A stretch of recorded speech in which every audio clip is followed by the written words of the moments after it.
Welkom by die Olielamp, die harmonie van klank en lig. My naam is Cornel Meyer en jy luister na die Olielamp se potgooi. Goeiedag en welkom by episode 4. Vandag met ons in die ateljee is oom Jaco de Beer. Baie welkom oom. Hi Cornel. Vandag praat ons oor die straatevangelisasie en ons taak om God se woord te verkondig. Oom Jaco, waarom doen ons straatevangelisasie en waarom moet ons dalk oorweeg om dit te doen? Ja, is 'n goeie vraag Cornel. Ek dink altyd as ek daaraan dink in daai teks in Lukas, daar in Lukas waar Jesus oor die groot maaltyd gepraat het en waar hy dan gesê dis die disippels sê gaan uit en gaan verkondig die evangelie, gaan na die hoë weë, die klein paaie, in Engels sê highways and byways, gaan oral heen en nooi die mense in na die groot feesmaaltyd toe, wat natuurlik nou die groot feesmaal is van Jesus se wederkoms en dan die maaltyd van die lam. En dan is nou 'n gelykenis wat hy vertel en dan die mense wat uitgegaan het om te nooi, sê dan, maar ons het uitgegaan en niemand wil meer kom nie. En dan antwoord Jesus en hy sê, maar gaan dan nog verder. So ons sien nogal in daai gedeelte hoe Jesus vir ons wys, ons moet uitgaan en hy praat van alle plekke waartoe ons moet gaan, highways and byways, die hoofpaaie, die klein paaie, oral. En dan praat hy ook van die armes en die behoeftiges en die mense wat die evangelie nodig het, nooi hulle in en hy gebruik nogal 'n sterk term daar, hy praat van, na die Afrikaanse vertaling kyk, sê hy dwing hulle om in te kom, so dit is amper 'n appel wat jy maak op mense om in te kom. En in daai gedeelte veral sien ons hoe Jesus dan vir ons die opdrag gee om oral te gaan, veral in ons onmiddellike omgewing en ook al hoe verder uit te kring en nie op te hou nie. Oom Jaco, baie dankie en dan oom is wel 'n ervare strate van die evangelisasie, of ervare in straatevangelisasie.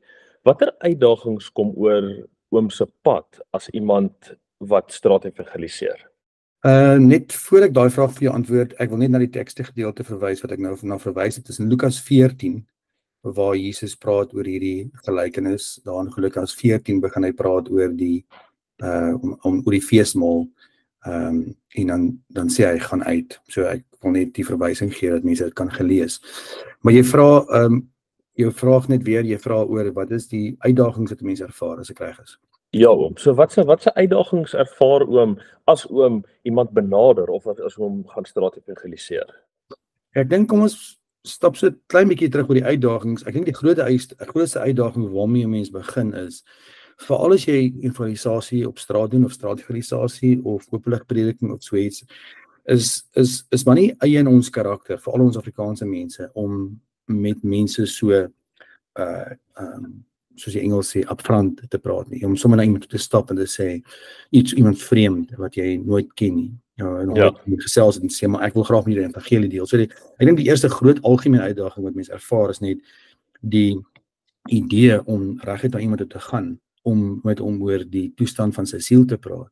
Dis maar iets wat ons in ons Afrikaanse konteks, Afrikaanse kultuur konteks geleer word al jare terug en gesê kerk en politiek. Ons praat nie oor kerk en politiek nie, so dis 'n baie persoonlike ding, dit is 'n baie konfronterende ding, net om vir iemand te vra, ja, wat is die toestand van jou siel, is jy seker waartoe jy gaan, is jy seker as jy nou sterwe, gaan jy hemel toe, so ek sê, dink daai is die eerste groot ding wat 'n mens ervaar, en dan is daar, van dit af, is daar verskillende uitdagings, elke keer as jy uitgaan, of as ek uitgaan en ek gaan doen straatevangelisasie of ek doen openlik prediking, is dit uniek. Die uitdagings is verskillend. Mense vra snaakse vrae partykeer, die wat wel vra. Ek dink die reaksie wat jy ook kry is ook konfronterend. So party mense, as jy met hulle stop en sê, maar kan ek vir jou 'n vraag vra of kan ek iets met jou deel? Ek handig mos nou 'n Johannes Evangelie uit. So ek sal iemand stop en sê, kan ek vir jou die woord van God gee? Party mense sal sommer net aanhou loop en vat wat jy vir hom gee en aanhou loop en nie stop nie. Ander mense sal stop en vinnig kyk en gaan. En partykeer die wat stop, as jy nou vra, kan ek vir jou 'n vraag vra of so, Ja, so dan ontwikkel die hele situasie uniek op sy eie. En dan is jy as ek amper so sê oorgelewer aan die leiding van die Heilige Gees en ook die wysheid wat jy al met al die jare leer oor wat die persoon vir jou gaan sê. En dan moet jy lees die situasie en dan ja, so ek sou sê die uitdagings wat jy het is om nie angstig te wees in daai oomblik nie, maar om die situasie te lees en te kyk hoe die mense reageer, wat sê hulle as jy vir hulle vra, kan ek jou 'n vraag vra? Dit lei baie keer tot verskillende benaderings. En dan as jy vra, jy weet, hoekom is jy 'n Christen? Kan ek met jou die woord van God deel?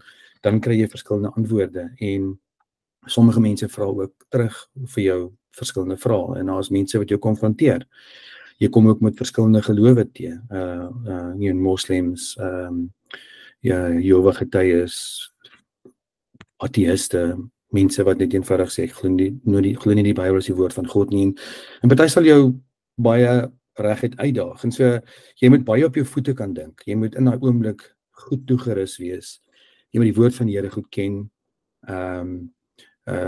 daar's 'n paar basiese dinge waarmee jy jouself mee kan goed toerus, 'n Bybelse wêreldbeeld rondom ateïsme, verskillende gelowe, en die belangrikste is die evangelie, want die evangelie is relevant vir almal. Daar is nie een mens vir wie die evangelie nie relevant is nie, die toestand van die mens vir ons almal is maar dieselfde. So ja, die uitdagings wat jy het is om te weet hoe deel ek die evangelie met iemand, sonder om te klink soos 'n resitasie, of om te klink of ek besig is met 'n Sondagoggend preek, jy weet. Ja. En as ek so kan kyk, ek dink dit is seker almal se grootste uitdaging is net daai moed by mekaar skraap en te gaan om van onsself uit. Ek dink dis die grootste blok, want die siening vanuit ons Christelike samelewing, veral soos hom genoem het, die Afrikaner kultuur is, ons is so skaam om self daaroor te gaan praat, dat ons bang is dat ander mense nie daaroor wil gaan praat nie, wat nie altyd die geval is nie. En as 'n mens na die goeters kyk, wat sou oom sê is die impak van straatevangelisasie op ons samelewing en wat se rol speel dit?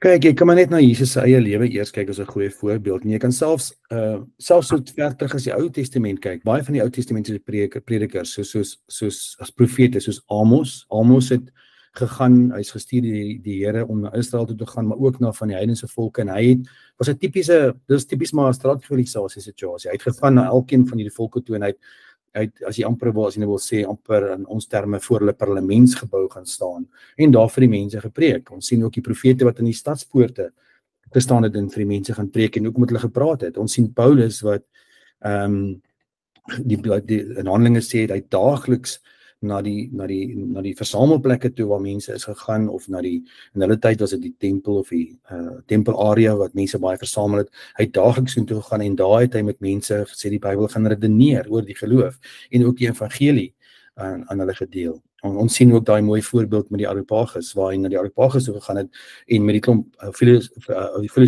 filosofe van sy tyd gaan praat het en die evangelie verdeel het. So as jy my vra, wat is die impak van straatevangelisasie, dan sien ek dit uit Jesus se eie lewe uit, hoe hy mense gekonfronteer met die evangelie, en die impak daarvan is, ons bereik mense wat op 'n Sondag nooit sal kerk toe kom nie. Die tendens in ons tyd is maar, dat die meeste mense kom nie kerk toe nie, hulle woon nie meer erediens by nie. So jy kry 'n generasie van jong mense in ons tyd, en selfs jou middelklas tipe mens, kerk is oorbodig. Ons gaan nie hierdie mense noodwendig in 'n kerk bereik nie, want hulle kom nie kerk toe nie. So ons moet straat toe gaan. Ons moet hulle gaan na hulle toe gaan met die evangelie.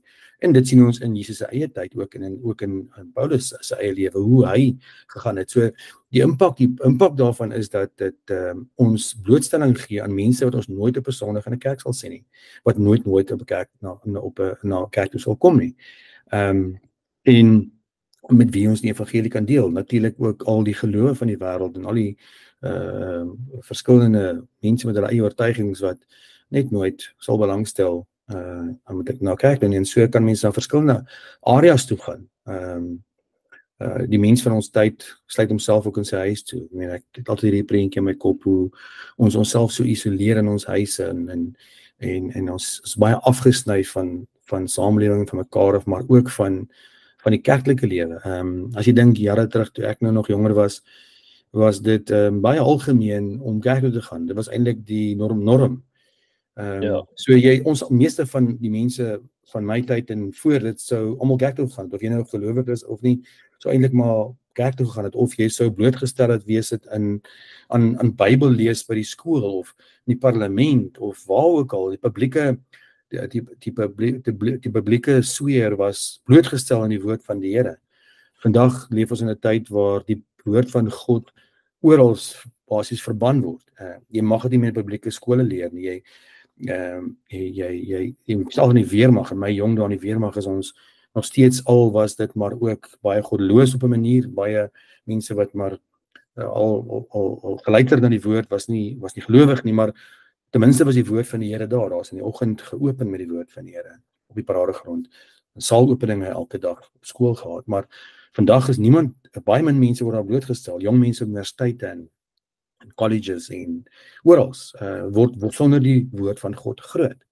En ek sê baie keer, ons besef nie eintlik dat ons potensieel sit met 'n generasie van jong mense wat letterlik sonder die evangelie groot word, wat onder ons midde nie eers sal weet wie is Jesus en waar gaan die evangelie nie. So die impak van die straatevangelisasie des te meer sê vir my dat dit so belangrik is, want ons vat die woord na mense toe wat dit nooit sal hoor nie. Ja, nee, dis mooi hoe dit ook gestel het, as 'n mens gaan kyk, soos oom ook genoem het, dat vroeër was dit normaal om in 'n kerk te sit, en deesdae is dit amper normaal om nie Sondag kerk toe te gaan nie. En ek dink ons kan self bevoorreg wees om kerk toe te kan gaan. En as ek mag afsluit hierdie onderhoud vir vandag, het oom enige wenke vir iemand wat straat evangeliseer, of is daar soos teen negatiewe reaksies, of hoe veg mense te, of hoe kan 'n mens daai negatiewe antwoord van 'n persoon met wie ons aanspreek in ons eie guns draai, om hulle eintlik te verbeter, of om hulle ek bedoel in die verbetering van die situasie, dat 'n mens dit tot ons eie guns kan gebruik. Ek dink een van die groot uitdagings, ek onthou lank terug in ons vorige gemeente het ek en 'n vriend begin met straatevangelisasie, en ons het onsself uitgedaag met die uitdaging van die roeping van Jesus, en die eerste ding wat by ons opgekom het is, 'n mens voel so onvoorbereid, jy voel so kan ek sê, ja, jy verwag van jouself om 'n klomp dinge eers te weet, om te kan sê, okay, ek moet dit doen, of ek kan dit nie doen as ek nie A, B en C weet nie. Maar as ons net dink aan die disippels en self in Jesus se tyd, en hoe hy vir hulle gesê het, volg my en ek sal julle vissers van mense maak, en ons dink in na Pinkster hoe die kerk begin uitgaan het. Dis nie mense wat geleerde teoloë was met vreeslike Bybelkennis en vreeslike diep teologiese apologetiese vrae en antwoorde toegerus nie. Hulle het basies die evangelie gehad. Hulle het geweet Jesus Christus het gekom om te sterwe vir sondaars soos ek. Hy het my gered, hy het my van my sonde vergewe. Ek is so bly dat ek gered is, dat ek vergewe mag wees. Ek is so dankbaar, en ek sal graag hierdie eenvoudige boodskap met iemand wil deel. So ek dink die eerste ding wat mense baie keer dink is, hulle moet vreeslik baie weet en vreeslik baie kennis hê oor alles om regtig evangelisasie te doen, en dit is nie waar nie. Die evangelie boodskap is universeel en dit raak elke mens. Elke mens is dood in sonde gebore, het Jesus Christus nodig, is verlore sonder Jesus Christus as hy nie Jesus as sy self mag erken wat vir sy sonde betaal het nie. En as jy Jesus ontmoet het wat vir jou sonde betaal het, en jy weet jy is vergewe, dan verstaan jy die evangelie. En die eenvoudige boodskap van die evangelie is relevant oral. En so toe ons begin uitgaan het ons met hierdie benadering uitgegaan dat ons ken Jesus Christus, ons ken die evangelie, dis waar dit begin. En jy hoef nie alles te weet as jy begin, jy leer ook maar baie, en jy bou ervaring op.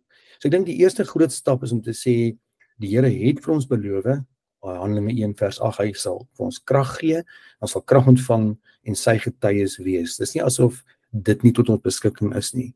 Die Here gee vir ons die volheid van sy gees, deur die redding wat hy vir ons skenk, en ons kan sy getuies wees. Ons moet hom vertrou om ons gewillig en bereidwillig te maak deur sy gees, en ons moet die opdrag opneem en begin gaan.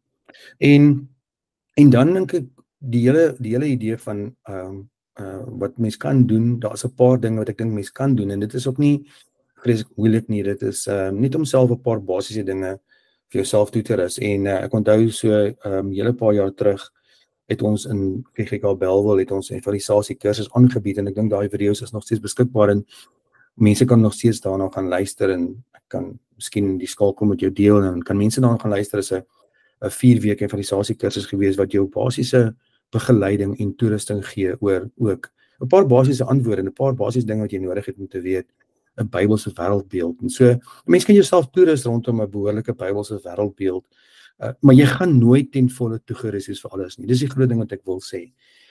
Die idee dat jy nou eers moet gereed wees voor jy sal gaan, dan gaan jy vir baie lank wag. So, en die evangelie, en as jy gered is, dan ken jy die evangelie, jy ken die Here Jesus Christus wat jou gedeel het. Dink byvoorbeeld in daai geval van daai verhaal waar Jesus die blinde se oë geopen het by die tempel. En toe verbied die fariseërs om oor Jesus te praat. En toe sê hulle vir hom, hy moet nou sê wat het gebeur en waar kom hy vandaan en hoe kom dit met hom gebeur en hoe kan hy nou sien en al hierdie verskillende vrae het hom uitgevra oor Jesus. En sy antwoord was, ek weet nie al hierdie dinge wat julle my vra nie, maar wat ek wel weet is, hy het my aangeraak en ek kan sien, né? Ja. So ek dink wat jy daar agter sien is hy kon net daar in sy eenvoud teenoor hierdie verskriklike skrifgeleerdes getuig. Ek ken nie al hierdie antwoorde nie. So kan mense vir iemand sê, maar weet jy wat, jy het baie vrae en jy het goeie vrae. Maar weet jy wat, ek weet dat hy leef en het my sonde vergewe. So ek dink ek wil die eenvoud van evangelisasie ook beklemtoon in jou vraag. Omdat ek weet baie mense en daar's baie mense daar buite wat ook 'n vreeslike hoë standaard stel aan mense, dat dit so onbereikbaar voel vir almal. Dit sê maar dat ek kan dit nie doen nie, sê vir my nie, en ek dink dis glad nie so nie.